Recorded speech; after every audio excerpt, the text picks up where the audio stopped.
ہیں کھانے میں لذت نہیں ہے، اتنا کچھ ڈالا جاتا ہے، اس کے باوجود گھر والوں کو لذت محسوس نہیں ہوتی کھانے میں برکت نہیں ہے۔ کیا وجہ ہو سکتی ہے؟ بھائی کھانے میں برکت کسی بات سے آتی ہے، ایسے نہیں آ جاتی۔ کھانے میں برکت آتی ہے کیسے؟ سنیے پھر کیسے آتی ہے۔ حضرت امام احمد بن حنبل رحمۃ اللہ علیہ، ان کے استاد حضرت امام شافعی رحمہ اللہ ان کے گھر تشریف لاتے ہیں۔ امام احمد بن حنبل رحمہ اللہ اپنے گھر والوں کو فرمانے لگے، آج جو ہمارے گھر مہمان تشریف لا رہے ہیں نا، ایک تو وہ کھانا بہت کم کھاتے ہیں، دوسرا وہ تہجد گزار آدمی ہے۔ اللہ اکبر، تہجد گزار آدمی ہے، تہجد پڑھتے ہیں اور کھانا بہت کم کھاتے ہیں۔ گھر والوں کو کہا کھانا بناؤ، گھر والوں نے کھانا بنانا شروع کر دیا۔ کھانا عادت کے مطابق کم بنایا، جتنا وہ کھایا تناول فرمایا کرتے تھے حضرت امام شافعی۔ حضرت امام احمد بن حنبل رحمہ اللہ نے کھانا رکھ دیا، حضرت امام شافعی رحمہ اللہ کے پاس کچھ پانی رکھ دیا، کھانا رکھ دیا۔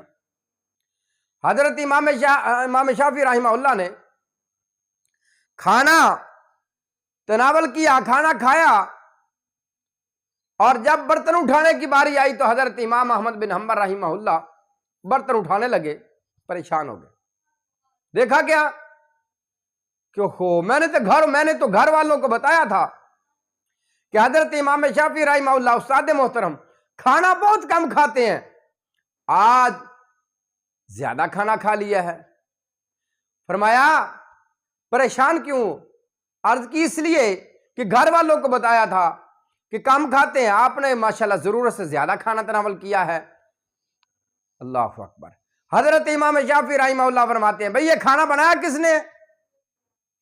کہا حضرت استاد جی میری بیٹی نے کھانا بنایا۔ فوراً پوچھا، فرمایا کیا وہ حافظہ ہے؟ جی حافظہ ہے۔ اور فرماتے ہیں ان کا یہ معمول ہے میری بیٹی کا، جب وہ کھانا بناتی ہے نا، کھانا شروع کرتی ہے، ساتھ میں قرآن مجید کی تلاوت شروع کر دیتی ہے۔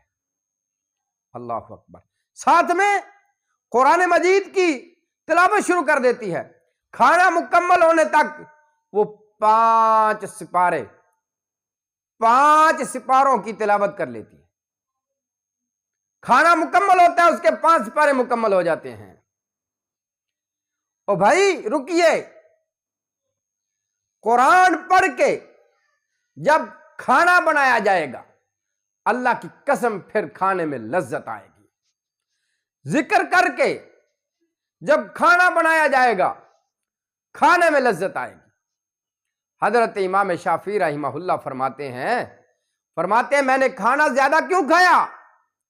اس کی وجہ یہ ہے کہ جب میں ایک لقمہ لیتا تھا، اللہ اکبر، جب میں ایک لقمہ لیتا تھا اور اس کو آخری سمجھتا تھا، اس میں لذت بہت زیادہ ہوتی تھی۔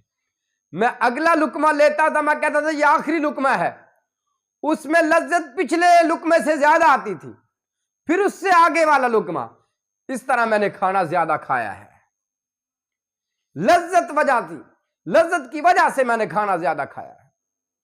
میری ماں، میری بہنوں، میری بیٹیوں، آپ جب کھانا بناتے ہیں تو کیا ہوتا ہے؟ کیسے بناتے ہیں؟ دنیا کا ہر مسالہ کھانے میں ڈال کر بھی کہتے ہیں لذت نہیں آ رہی۔ بھئی لذت کیسے آئے کہ آپ بنا کیسے رہے؟ آپ تو ٹک ٹاک دیکھ رہے ہیں، کھانا بناتے ہوئے ٹک ٹاک دیکھ رہے ہیں، کھانا بناتے ہوئے جناب سانگ چل رہے ہیں۔ کچن میں جہاں برکت، اللہ کی طرف سے برکت آنی تھی، وہاں سانگ گانے چل رہے ہیں، وہاں فلمیں چل رہی ہیں، وہاں ٹک ٹاک بن رہی ہے اور چلائی جا رہی ہے، گانے سنے جا رہے ہیں، تو پھر کھانے میں لذت نہیں آئے گی۔ اگر آپ چاہتے ہیں کھانے میں لذت آئے، پھر اس فقیر کی بات کو مانو، کم سے کم اور کچھ نہیں آتا، کھانا بناتے وقت سبحان اللہ، سبحان اللہ، الحمدللہ، اللہ اکبر، یہی پڑھ لیا کرو، اور کچھ نہیں آتا۔